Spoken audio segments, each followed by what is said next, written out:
Everyone, welcome to Marshall Institute. तो हम लोग आज स्टार्ट करने वाले हैं एक बहुत ही इम्पॉर्टेंट प्लस बहुत ही इंटरेस्टिंग चैप्टर, जो कि आपका चैप्टर नंबर 3 क्लास +2 का केमिस्ट्री का। उसका नेम है इलेक्ट्रोकेमिस्ट्री।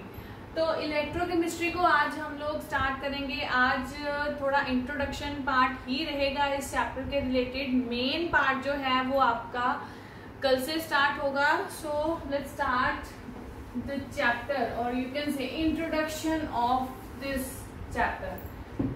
अब जैसे कि नेम हमारा है इलेक्ट्रोकेमिस्ट्री,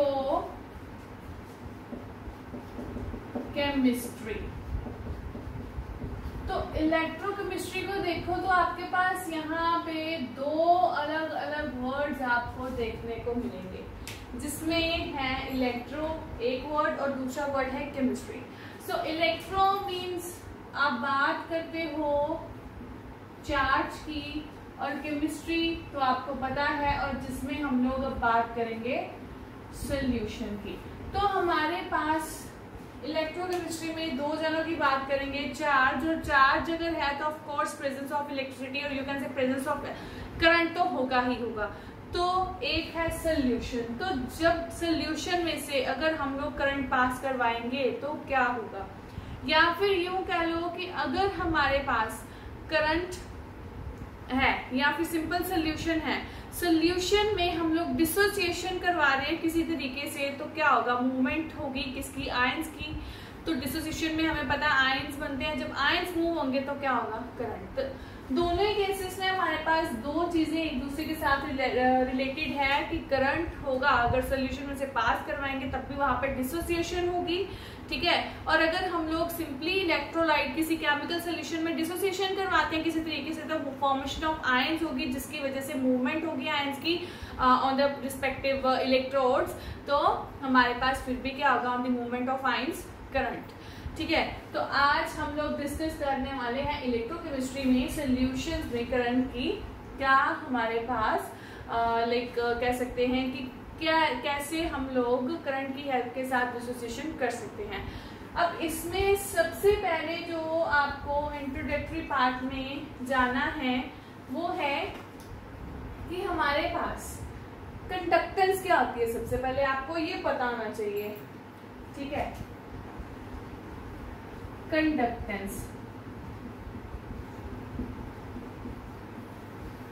अब कंडक्टेंस क्या होती है, हमें पता है कंडक्टेंस एक वो वर्ड है जो आप फिजिक्स में पढ़ते हो, जो आता है due to the flow of the current.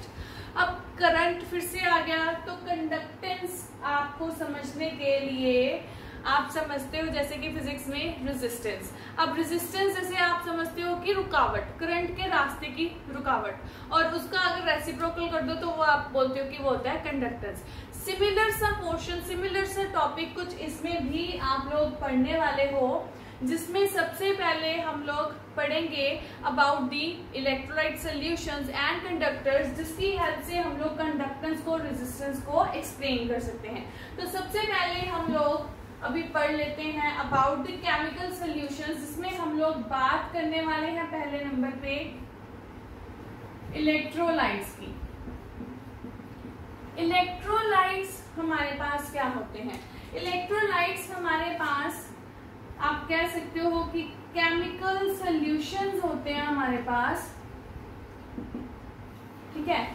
और ये दो तरह के हमारे पास होते हैं, एक होते हैं स्ट्रॉन्ग इलेक्ट्रोलाइट्स, एक होते हैं वीक इलेक्ट्रोलाइट्स। अब फर्दर अगर स्ट्रॉन्ग या वीक इलेक्ट्रोलाइट्स की बात करें तो स्ट्रॉन्ग इलेक्ट्रोलाइट्स वो होते हैं बेटा हमारे पास जिनमें हमारे पास कंप्लीट डिसोसिएशन होती है, कंप्लीट डिसोसिएशन। और इसमें क्या होती है, इनकम्प्लीट डिसोसिएशन, मतलब प्रॉपर हमारे पास डिसोसिएशन नहीं हो पाती। अब प्रॉपर डिसोसिएशन नहीं होने का मतलब कि आपके पास प्रॉपर आयंस नहीं बनेंगे। अगर प्रॉपरली आयंस हमारे पास पूरे नहीं बनते तो मूवमेंट और कंसंट्रेशन यू कैन से of the ions in the solution हमारे पास कम रहेगी, जिसकी वजह से कंडक्टेंस भी कम रहती है। फाइन। तो स्ट्रॉन्ग और वीक इलेक्ट्रोलाइट्स हम लोग अभी करने वाले हैं, जिसमें एग्जाम्पल्स आपको दे सकती हूँ। फॉर एग्जाम्पल अगर HCl की बात करें तो HCl में क्या है, H पॉजिटिव और Cl नेगेटिव, कंप्लीट डिसोसिएशन हो जाती है। लेकिन अगर वही मैं बात करूँ यहाँ पे एसिड की CH3COOH, इस केस में अगर बात करें तो हमारे पास क्या आता है CH3COO नेगेटिव और एक H पॉजिटिव अलग जाता है, जिसमें डिसोसिएशन जो है आयंस की कंप्लीटली प्रॉपर्ली नहीं हो पाती और कंडक्टेंस भी इसके कारण कम हो जाती है। तो हमारे पास इलेक्ट्रोलाइट्स स्ट्रॉन्ग और वीक जो कि डिपेंड करते हैं सीधा सीधा on the conductance of the electrolyte solution. अब हम लोग बात करेंगे कि ये जो इलेक्ट्रोलाइट्स है या इलेक्ट्रोलिटिक कंडक्टेंस है, उससे हमारे पास हम दो तरीकों के कंडक्टर्स को पढ़ सकते हैं। और वो क्या है, हमारे पास दो तरीकों के कंडक्टर्स कौन कौन से हो सकते हैं। एक हम लोग पढ़ते हैं मेटालिक कंडक्टर्स के बारे में, एक पढ़ते हैं इलेक्ट्रोलिटिक कंडक्टर्स के बारे में। फाइन, मेटालिक और इलेक्ट्रोलिटिक कंडक्टर। अब मेटालिक कंडक्टर सिंपली जो आप फिजिक्स में भी पढ़ते हो, जिसमें हम लोग क्या पढ़ते हैं कि यहाँ पे सिंपली फ्लो ऑफ इलेक्ट्रॉन्स होते हैं। But in the electrolytic conductors, इसके केस में हमारे पास इलेक्ट्रॉन्स फ्लो नहीं होते। जो मैंने अभी बताया कि जब इलेक्ट्रोलाइट सोल्यूशन मतलब केमिकल सोल्यूशन में से करंट पास करवाते हैं तो आयंस होते हैं वहां पे बनते हैं, डिसोसिएशन होती है, जिसकी वजह से हमारे पास करंट आता है। तो यहाँ पे मूवमेंट होती है आयंस की। सेकेंड की बात करें तो यहाँ पे नो एनी डिसोसिएशन, यहाँ पे कोई भी डिसोसिएशन नहीं होती, डिसोसिएशन प्रोसेस नहीं होता। But in the case of electrolytic conductors हमारे पास क्या आती है, डिसोसिएशन होती है, जिसकी वजह से आयंस बनते हैं और आयंस की मूवमेंट की वजह से ही हमारे पास क्या होता है, यस, करंट या कह सकते हो कंडक्टेंस आती है किसी केमिकल सॉल्यूशन की। थर्ड अगर बात कर ले तो हमारे पास यहाँ पे रेजिस्टेंस जो होती है वो रेजिस्टेंस इंक्रीज होती है due to the collision of, और you can say due to the movement of kernels। kernels क्या आते हैं, पॉजिटिव आयंस, लेकिन मैं यहाँ पे सिंपली लिख देती हूँ आपको समझाने के लिए, due to the collisions of electrons या इलेक्ट्रॉन कोलिजन भी बोल सकते हो कि इनकी आपस की जब कोलिजन होती है ड्यू टू दी वाइब्रेशंस, तो तब हमारे पास रेजिस्टेंस होती है। लेकिन यहाँ पे जो रेजिस्टेंस होती है, यहाँ पे रेजिस्टेंस कब होगी, जब हमारे पास कंसंट्रेशन जो है वो बहुत ही हाई चली जाएगी। ठीक है, अब यहाँ पे अगर मैं बताऊं कि कंसंट्रेशन हाई कब जाती है, कंसंट्रेशन हमारे पास हाई होती है जब हमारे पास टेम्परेचर जो है यहाँ पे इंक्रीज करते हैं। अब टेम्परेचर इंक्रीज करने से वैसे तो हमारे पास कंसंट्रेशन क्या होती है, डिक्रीज होती है in the case of metallic conductors. वो कैसे कि अगर टेम्परेचर आप करोगे हाई तो हमारे पास क्या आता है, बॉन्ड्स ब्रेक करेंगे और हमारे पास जैसे कि डिसोसिएशन जिसमें हो रही है वो है इलेक्ट्रोलिटिक। अब आयंस जितने ज्यादा बनेंगे उतनी ज्यादा मूवमेंट ऑफ आयंस और उतनी ज्यादा करंट और उतनी ज्यादा कंडक्टेंस, जिसकी वजह से टेम्परेचर इंक्रीज करने पे यहाँ पे कंसंट्रेशन इंक्रीज हो जाती है, जिसके साथ हमारे पास कंडक्टेंस जो है वो बढ़ जाती है। बट यहाँ पे केस जो है वो बिल्कुल ऑपोजिट हो जाता है। ठीक है, तो ये कुछ पॉइंट्स है हमारे मेटालिक और इलेक्ट्रोलिटिक कंडक्टर्स के रिलेटेड, जिसके बाद हम लोग डिस्कस करेंगे कि ऐसे कौन से फैक्टर्स हैं जो कंडक्टेंस को इफेक्ट कर सकते हैं। तो अभी हम लोग बात करेंगे फैक्टर्स की। Factors affecting electrolytic conductors. अब हम हमारे पास इसमें फर्स्ट फैक्टर जो है वो है नेचर। किसकी नेचर? Of electrolyte. अब जैसे कि इलेक्ट्रोलाइट हमने अभी पढ़े दो तरह के होते हैं, ठीक है। एक होता है हमारे पास स्ट्रॉन्ग इलेक्ट्रोलाइट और एक होते हैं वीक। अब है जैसे भी हमने डिस्कस किया कि कंसंट्रेशन अगर ज्यादा हो तो मतलब मोर number of the ions and maximum the conductance. Similarly हमें पता है कि स्ट्रॉन्ग और वीक में से स्ट्रॉन्ग जो इलेक्ट्रोलाइट्स होते हैं उनमें डिसोसिएशन ज्यादा होती है और प्रॉपर डिसोसिएशन होती है, जिसकी वजह से नंबर ऑफ आयंस भी स्ट्रॉन्ग इलेक्ट्रोलाइट्स में ज्यादा होते हैं, वीक में कम होते हैं, जिसकी वजह से हमारे पास स्ट्रॉन्ग इलेक्ट्रोलाइट में मैक्सिमम कंडक्टेंस होगी, बट वीक में अगर देखें तो यहाँ पे कंडक्टेंस लेस होगी, ठीक है। अब अगर सेकेंड पॉइंट की बात करें तो सेकेंड पॉइंट में हम लोग डिस्कस कर सकते हैं about the nature again but of the solvent, कि हमारे पास ऐसा कौन सा सॉल्वेंट है जिसमें आप लोग कोई चीज ऐड कर रहे हो और इलेक्ट्रोलाइट सोल्यूशन बना रहे हो और जिससे कंडक्टेंस इंक्रीज हो रही है। तो अगर तो हमारे पास सॉल्वेंट की नेचर पोलर है, तो पोलर का मतलब कि वहां पे डिसोसिएशन के बदले क्या हो रही है? एसोसिएशन हो रही है। फाइन। अब एसोसिएशन होने का मतलब कि आयंस नहीं बन रहे, बल्कि आयंस जो है वो हमारे पास रिकम्बाइन हो रहे हैं, जिसकी वजह से क्या होगा? हमारे पास कंसंट्रेशन कम होगी और आयंस का नंबर कम हो जाएगा और ऑटोमेटिकली कंडक्टेंस जो है वो डिक्रीज हो जाएगी। थर्ड अगर केस की बात करें तो थर्ड पे हम लोग रख सकते हैं कंसंट्रेशन को। कंसंट्रेशन का बहुत बड़ा रोल है। अगर कंसंट्रेशन वही अभी मैंने रिपीट किया था कि ज्यादा करोगे अगर in the case of electrolytic conductors, तो कंसंट्रेशन ज्यादा होने का मतलब कि हमारे पास क्या होगा? नंबर ऑफ आयंस अगर ज्यादा है, नंबर ऑफ आयंस ज्यादा है मतलब कि flow of the ions, movement of the ions भी ज्यादा है टुवर्ड्स द पर्टिकुलर इलेक्ट्रोड्स। अब इलेक्ट्रोड्स मैं आपको बताती हूँ, वैसे तो सबको पता होगा एनोड और कैथोड का, तो मैं वही इलेक्ट्रोड्स की बात कर रही हूँ। तो उनपे मूवमेंट ज्यादा होगी आयंस की इनकी तरफ, ठीक है, जिसकी वजह से कंडक्टेंस भी ज्यादा होगी।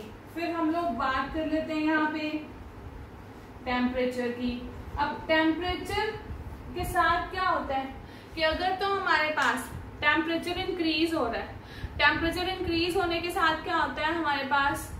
ऑफ कोर्स बॉन्ड ब्रेक होगा। अगर बॉन्ड्स ब्रेक होते हैं तो फिर से क्या होगा? नंबर ऑफ आयंस जो है वो इंक्रीज होने शुरू हो जाएंगे और इंक्रीमेंट के साथ साथ जो कंडक्टेंस है due to the movement of ions वो भी बढ़ जाएगी।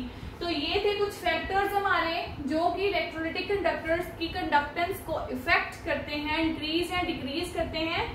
तो इसके बाद अब हम लोग डिस्कस करेंगे कि कुछ ऐसी भी चीजें होती हैं जो डायरेक्टली इलेक्ट्रोलाइटिक कंडक्टर्स को इफेक्ट करते हैं, जिसमें सबसे पहले हम लोग बात करेंगे रेजिस्टेंस की, या कह लो इलेक्ट्रोलाइटिक रेजिस्टेंस की। बात वही है तो रुकावट ही ना हमारी रेजिस्टेंस, एक ऑब्स्ट्रक्शन ही होती है ना हमारी, ठीक है, in the path of the current. तो यहाँ पे हम लोग क्या देंगे? In the movement of the ions. ये क्या है? रिस्ट्रिक्शन है हमारी एक करंट के रास्ते में, जो कि करंट को फ्लो करने से, आयंस को फ्लो करने से रोक रही है। किसमें? इलेक्ट्रोलाइट सॉल्यूशंस में, ठीक है। तो एज वी नो कि रेजिस्टेंस अगर देखा जाए तो कहां से आपके पास आती है? जब आप ओम्स लॉ करते हो। ओम्स लॉ आप लोगों ने 10th में भी किया होगा, ठीक है, 10th में किया है, +2 में भी फिजिक्स में सेकंड चैप्टर में करोगे।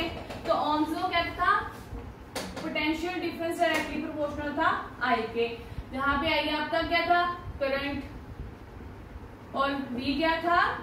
पोटेंशियल, ठीक है। अब अगर मैं V को एक्सचेंज कर दूं E के, ये E नहीं है बेसिकली, एक साइन है जिसको हम लोग EMF बोल देते हैं, इलेक्ट्रोमैग्नेटिक फोर्स, जिसको पोटेंशियल एज अ पोटेंशियल ही लेंगे in the case of chemistry, तो ये डायरेक्टली प्रोपोर्शनल जाएगा करंट के, जो कि हमारा कब आएगा, जब आयंस मूव करेंगे इन केमिकल सोल्यूशन। तो इस प्रोपोर्शनैलिटी के साइन को हटा के हम लोग क्या लिखते हैं, आर। अब ये आर क्या होता है आपका, ऑफ कोर्स रेजिस्टेंस, ठीक है। और यहां से अगर रेजिस्टेंस निकालना है तो वो क्या आ जाएगा, EMF upon I, where R is your resistance, current के रास्ते की रुकावट, ठीक है। तो इस चैप्टर में केमिस्ट्री में आपने थोड़ा थोड़ा इनके बारे में पढ़ना, बहुत ज्यादा डिटेल में नहीं जाना। ये बहुत ज्यादा जो डिटेल में जाना है तो फिजिक्स में जाना, सेकेंड यूनिट में, जो कि तुम लोग का स्टार्ट हो चुका है। तो जिन लोगों को अभी फिजिक्स का नहीं पता कि फिजिक्स की भी क्लासेस लग रही है, तो मैं आपको बता दूं वो भी हमारी क्लासेस लग रही हैं। फर्स्ट यूनिट कंप्लीट हो चुका है, सेकेंड यूनिट स्टार्ट है, तो आप ज्वाइन कर सकते हो। ओके, तो अभी हम लोग डिस्कस करेंगे कि रेजिस्टेंस के यूनिट्स क्या होते हैं, यूनिट्स ऑफ रेजिस्टेंस। जैसे अभी हमने ये रिलेशन किया है, तो ये हमारा क्या है, पोटेंशियल, ठीक है, ये कह लो ईएमएफ, और ये हमारा है करंट। अगर चाहो तो इनके बेसिस पे भी आप लोग इनके यूनिट्स ड्राइव कर सकते हो। अगर चाहो तो सीधा सीधा इसके यूनिट्स आप ओम लिख सकते हो, जहां पे ये ओम जो है साइन होता है इसका, ठीक है। तो अभी हम लोग डिस्कस कर लेते हैं फैक्टर्स। अब जरूरी नहीं है कि मेन अगर टॉपिक कंडक्टेंस है तो कंडक्टर या कंडक्टेंस के रिलेटेड ही हम लोग फैक्टर्स पढ़ेंगे। अब कुछ ऐसे भी फैक्टर्स हो सकते हैं जो रेजिस्टेंस को भी इंक्रीज या डिक्रीज कर सकते हैं। तो हम लोग अभी करने वाले हैं फैक्टर्स अफेक्टिंग रेजिस्टेंस, जिसमें फर्स्ट आपका फैक्टर जो आता है, फिर से हम लोग नेचर की बात करेंगे, किसके, इलेक्ट्रोलाइट के। अब नेचर ऑफ इलेक्ट्रोलाइट फिर से रिपीट वही जाएगा कि दो तरह के इलेक्ट्रोलाइट्स होते हैं, strong and weak electrolyte. As we know कि स्ट्रॉन्ग इलेक्ट्रोलाइट में हमारे पास क्या होता है, नंबर ऑफ आयंस ज्यादा होते हैं। अब कंसेंट्रेशन अगर हद से ज्यादा होगी तो वहां पे कोलिजन्स भी होंगी, और कोलिजन्स ज्यादा होंगी तो ऑफ कोर्स हमारे पास क्या होगा, रेजिस्टेंस आएगी। बट अगर वही हम लोग देखें वीक इलेक्ट्रोलाइट्स के केस में, तो वीक इलेक्ट्रोलाइट्स के केस में प्रॉपर्ली आयंस नहीं बन रहे, जिसके कारण कंडक्टेंस ऑलरेडी डिक्रीज्ड है। तो अगर हमारे पास एक चीज ऑलरेडी 100% नहीं है, मान लो वो लाइक 70% है, ठीक है, तो 40% हम क्या एज्यूम करेंगे, यही करेंगे ना कि वो नहीं हो रही चीज। और नहीं हो रही का मतलब यहाँ पे कि हमारे पास करंट अगर फ्लो नहीं हो रहा 40%, तो वो हम क्या एज्यूम करके चलेंगे कि रेजिस्टेंस वहां पे ज्यादा है। तो अगर हमारे पास स्ट्रॉन्ग इलेक्ट्रोलाइट है तो रेजिस्टेंस वहां पे कम है, बट कंडक्टेंस करंट जो है वो ज्यादा है। But in the case of weak electrolytes हमारे पास एज्यूम क्या करते हैं हम लोग कि रेजिस्टेंस ज्यादा है, जिसकी वजह से प्रॉपर्ली आयंस भी नहीं बने और करंट भी फ्लो नहीं हुआ। सेकेंड फैक्टर जो डिस्कस करते हैं हम लोग वो करते हैं लेंथ, ठीक है। अब यहाँ पे केमिस्ट्री केस में, फिजिक्स में आप लेते हो लेंथ किसकी, कंडक्टर की। केमिस्ट्री में आप ले सकते हो लेंथ को एज अ डिस्टेंस। डिस्टेंस किसमें, बिटवीन इलेक्ट्रोड्स में, क्योंकि अगर आप एक बीकर में सॉल्यूशन डाल रहे हो तो वहां पे आप क्या करते हो, दो इलेक्ट्रोड ही लगाते हो ना, एक एनोड और एक कैथोड। तो इन दोनों के बीच का जो डिस्टेंस होता है, इसी को आप लोग एज अ लेंथ एज्यूम करते हो। और अगर हमारे पास डिस्टेंस बहुत ज्यादा है तो ऑफ कोर्स रेजिस्टेंस भी ज्यादा होगी, मतलब जो रेजिस्टेंस है डायरेक्टली प्रोपोर्शनल जाएगी लेंथ के। सेकंड के बाद थर्ड जो है हमारा एरिया। अगर हमारे पास एरिया यहाँ पे इंक्रीज कर दे तो आयन जो है फ्रीली थोड़ा मूव कर पाएंगे, कोलिजन्स नहीं होंगी, जिसकी वजह से हमारे पास रेजिस्टेंस जो है वो कम हो जाएगी और ये आ जाएगा इनवर्सली प्रोपोर्शनल। अगर मैं इन दोनों को कंबाइन करके लिखूं तो रेजिस्टेंस इसके इक्वल आ जाएगी हमारे पास यहाँ पे L अपॉन A के। और फर्दर अगर प्रोपोर्शनैलिटी का साइन हटाती हूँ तो R जो है वो किसके इक्वल आ जाएगी, रो L अपॉन A, जहां पे ये रो जो है ये क्या है आपकी रेजिस्टिविटी। फाइन। अब ये रेजिस्टेंस, लेंथ, एरिया, और ये एक नया आपने सिंबल अब पढ़ना है, दैट इज रेजिस्टिविटी। अब एक होती है रेजिस्टेंस जो कि हमने अभी पढ़ी थी, that is the obstruction in the path of the current. एक है रेजिस्टिविटी। अब रेजिस्टिविटी भी हमारे पास कुछ ऐसी की ही है कि हमारे पास रेजिस्टिविटी एक प्रॉपर्टी है। किसकी प्रॉपर्टी है? अगर हम लोग केमिस्ट्री के अकॉर्डिंग चले तो ये इलेक्ट्रोलाइटिक सॉल्यूशन की ऐसी प्रॉपर्टी है जो क्या करती है, करंट को फ्लो करने देती है, जो अपोज करती है करंट को फ्लो करने से फ्रॉम द सॉल्यूशन। क्योंकि रेजिस्टेंस रेजिस्टिविटी आपस में कह लो बहन भाई जैसे हैं। रेजिस्टेंस बड़ा भाई है, रेजिस्टिविटी एक बहन है उसकी भाई की, अपने भाई की, जो कि उसके साथ उसकी हेल्प कर रही है कि करंट को फ्लो ना करने दिया जाए। सो रेजिस्टिविटी बेसिकली एक प्रॉपर्टी होती है सॉल्यूशन की या कह लो कंडक्टर की, विच रेजिस्ट द करंट। ठीक है, किससे रेजिस्ट करती है? उसको कि फ्लो ना हो सके आयंस या इलेक्ट्रॉन्स, तो करंट और कंडक्टेंस क्या हो जाएगी, ऑटोमेटिकली डिक्रीज हो जाती है। तो यहाँ पे मैं आपको बता दूं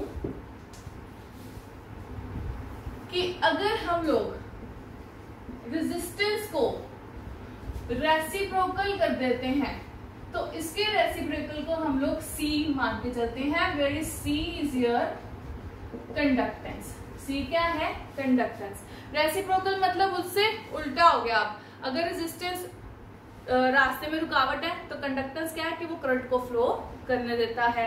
सिमिलरली अगर हमारे पास रो जो है रेजिस्टिविटी है और इसका अगर हम लोग रेसिप्रोकल कर लें तो ये क्या बन जाती है हमारे पास? कंडक्टिविटी। और कंडक्टिविटी को केमिस्ट्री में हम लोग कुछ ऐसे के साइन से डिनोट करते हैं जिसको हम बोलते हैं कापा। क्या बोलते हैं? कापा। कंडक्टिविटी मतलब रेजिस्टिविटी से ऑपोजिट जो काम करती है कंडक्टिविटी।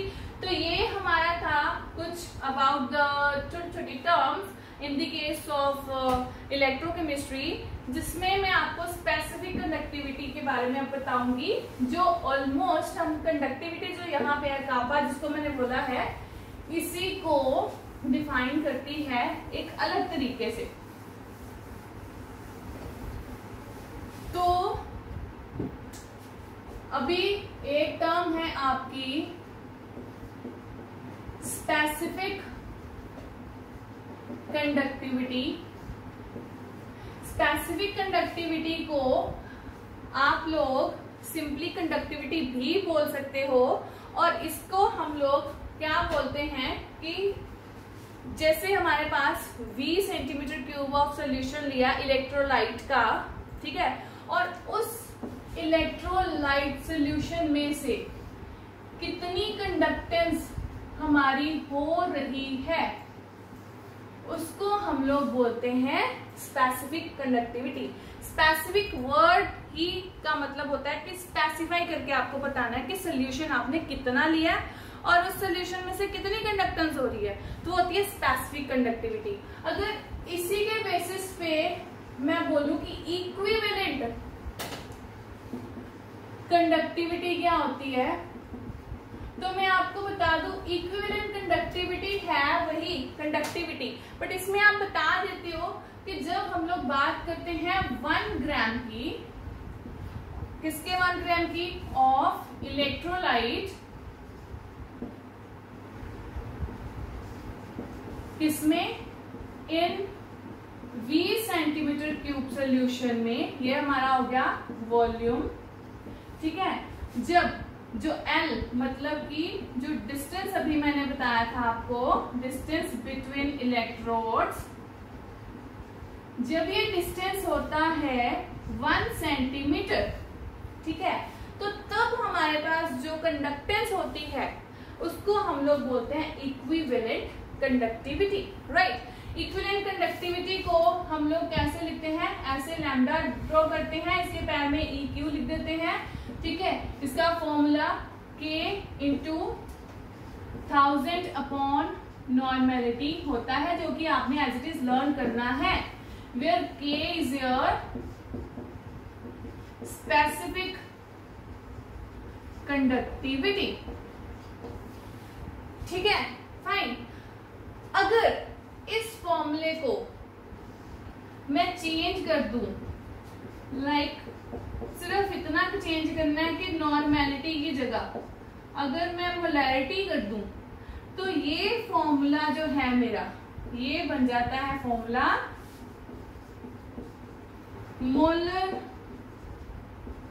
कंडक्टिविटी का। मोलर कंडक्टिविटी मींस कि हमारे पास सिर्फ चेंज क्या होगा, यहाँ पे 1 ग्राम लिया है इलेक्ट्रोलाइट, यहाँ पे हम लोग क्या लेंगे 1 मोल ऑफ इलेक्ट्रोलाइट, ठीक है। Of course again in V centimetre cube of the solution, जब डिस्टेंस जो होगा कितना होगा हमारा 1 सेंटीमीटर। तो ये हमारी थी स्टार्टिंग इंट्रोडक्शन, जिसका छोटा छोटा पार्ट ही रिक्वायर्ड है, बहुत ज्यादा एक्सप्लेनेशन में आपने नहीं जाना। तो हम लोग मेन जो इसका पार्ट है चैप्टर का वो करेंगे कल से। Till then be safe, be at home, thank you.